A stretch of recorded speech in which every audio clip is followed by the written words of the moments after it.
Hey guys, welcome back to my channel. I know I haven't posted in a while. I got really caught up in summer and just hanging out with friends and getting comfortable in Hamilton, so new videos are coming up. Today, we're going to be talking about things that I wish I had been told going into first year or things that I wish I had known. I have them all written down right here. I'm going to go through them and kind of talk about them and my experiences a little bit. So let's get right into it. First and foremost, university is so expensive. I was known as the friend who is like super into financial literacy. I've been saving my whole life. I worked literally like 6 jobs the summer before COVID. And so I was a person who didn't spend much. I budget a lot.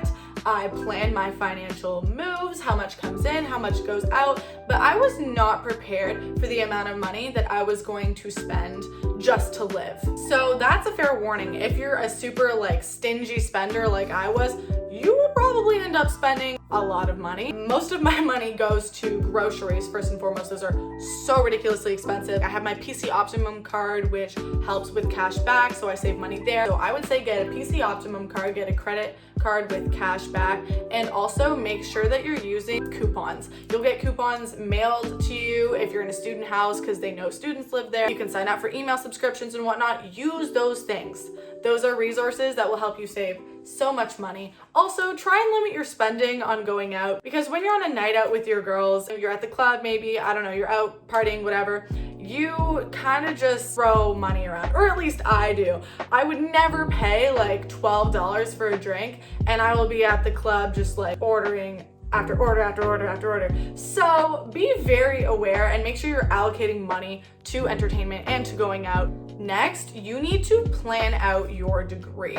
I know that sounds super basic, but a lot of people that I know, and just in general, like this is just a thing that happens, they go into first year and they don't think about courses that they're going to be taking second year. They're not thinking about how to get to their major. They're not thinking about required courses. And it's unfortunate because a lot of people have to go back, take courses in later years that they forgot to take in the first few years, and it can be just such a mess. So go to an academic advisor, figure out a plan that works for you. Take some time yourself to sit down and figure out how you're going to get to your major. If you want a certification, if you want a minor, how can you get those things? Which courses do you need? Which courses in upper years look interesting to you? Because I guarantee that they have some type of prerequisite courses from earlier years that if you don't take, you're not going to be in that class. So that's something to keep in mind. A lot of people go head first into university and don't really look towards the future. They have little blinders on as they're barreling towards their goal of just surviving first year. So this one's a bit about your social life. While you will make friends very easily, you need to work to keep those friends. You will meet people at parties, in classes, walking to campus, like literally you will meet people everywhere. So it's pretty easy to get to know someone initially, but to actually keep that friendship going, it does take some effort because it's not like high school. You're not gonna see them every single day. You meet someone and if you click, you need to go out of their way to get their number, their Snapchat, their Instagram. I do all of the above, and keep in contact with them, ask them to hang out. You don't want to be that person that will accept invitations but never give them out. Don't be afraid of rejection. If you vibe with that person and they vibe with you, they're not going to say no, and if they do, it's not a big deal. There are so many fish in the sea. Another one that I kind of knew, but I wish someone would have just told me straight up, is that the line between self-care and self-destruction is very fine and can be blurred. So when I say this, I mean sometimes I would have a really difficult day, or not even just a difficult day, but a long day. I was tired, I didn't want to do anything, and I would sit down before bed for like 3 hours between 8 and 11. I would just watch some shows, and that's not a bad thing if you're not procrastinating, but I was procrastinating so often and so hard that sitting down on my bed watching TV for 3 hours genuinely made me so anxious. It really destroyed my health because I was trying to relax, except I knew that I shouldn't be relaxing because I had so much to do. And that wasn't a case of me just like overthinking things. No, I was genuinely putting things off. I wasn't doing what I was supposed to. I knew that in my head. There is a difference between not actually doing your work and just overstressing. I wasn't overstressing. I was actually not doing my work, so the stress was warranted. I knew that I didn't deserve that break because I had so much to do and get done. So If you have a lot of things to do and you know that you're actively putting it off, self-care is getting that stuff done, crossing it off your list, and moving on with your life.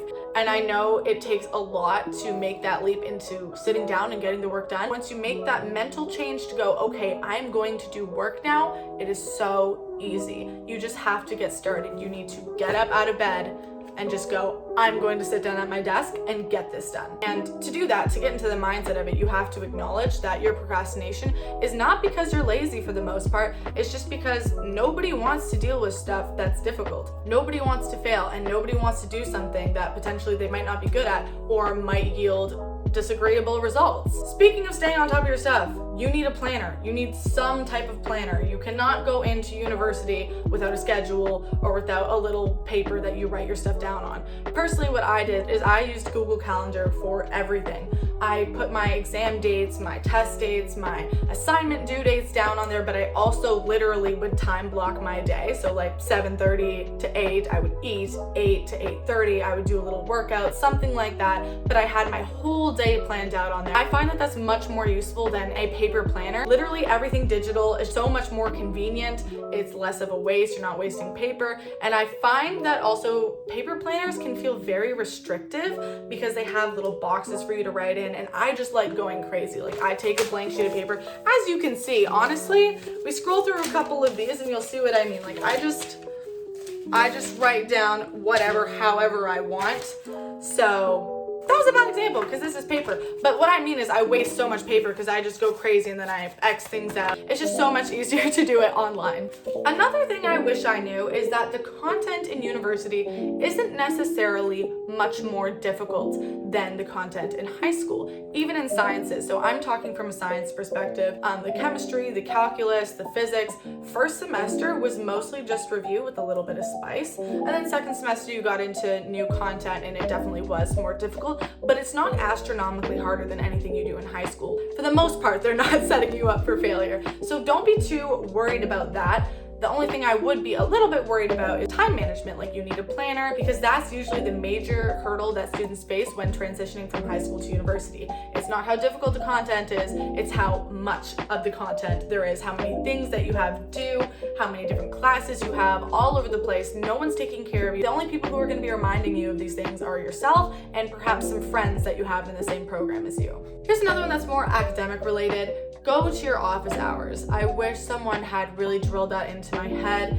It's a great way to connect with your professors. It's a great way to make connections, professional connections. If you ever need a reference letter or something, it's much more difficult to reach out cold turkey to a prof who doesn't know your name, doesn't know your face, doesn't know who you are, and go, hey, can I get a reference letter from you? Or, hey, do you know of any job openings? Can you connect me with so-and-so? Your profs are human beings and they are much less likely to do something for someone that they don't know, who they've never met, who has never made an effort to get to know them. They're much less likely to do something for you than for a student who had gone out of their way to go to office hours, to make themselves known to the professor, to introduce themselves, to get to know the professor. It's like the basis of networking. It doesn't have to be gross or like reaching out on LinkedIn or anything like that. Making connections is networking. Going to those office hours will help you make those connections, will help you network, will put you forward in your professional and academic career, and will also just let you get to know some really cool people. Profs are pretty cool people. They usually have some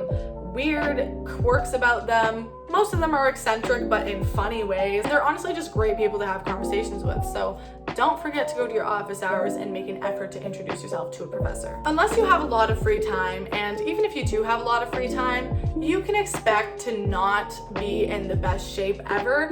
I know personally I lost almost all my muscle mass and gained a few pounds just of fat, which wasn't a bad thing. It didn't really bother me because I just wasn't prioritizing my health. That's how I was getting by. It's unfortunate, but it's a reality for a lot of students that health goes on the back burner. My advice for remediating that is to try your best to get outside every day, especially if your school is still going to be partially online. Go outside, Walking is so good for you. It keeps you healthy. It's a form of cardio. Try and keep track of steps if you can. I have my Fitbit just for that. I like to make sure that I reach 10,000 steps a day. Expect your health not to be in prime condition, but don't use that as an excuse not to get out and not to try and eat healthy. But I'm saying this just so that you don't get down on yourself. Everyone kind of goes through it. If you can be super healthy and you are super healthy in university, good for you. Keep it up. But don't be surprised if that's not your number one priority. Last but not least, you are meant to be there. I know that I suffered a lot from imposter syndrome because all of a sudden I was surrounded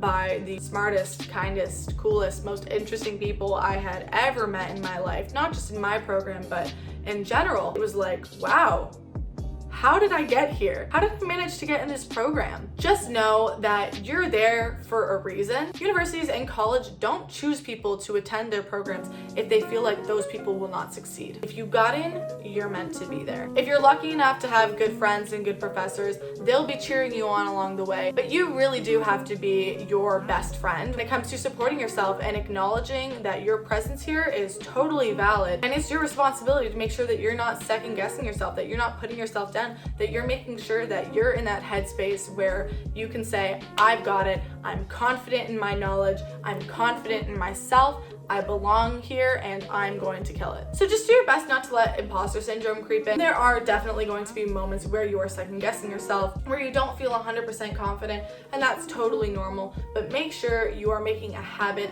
out of telling yourself that you are meant to be here and that you've got it no matter what.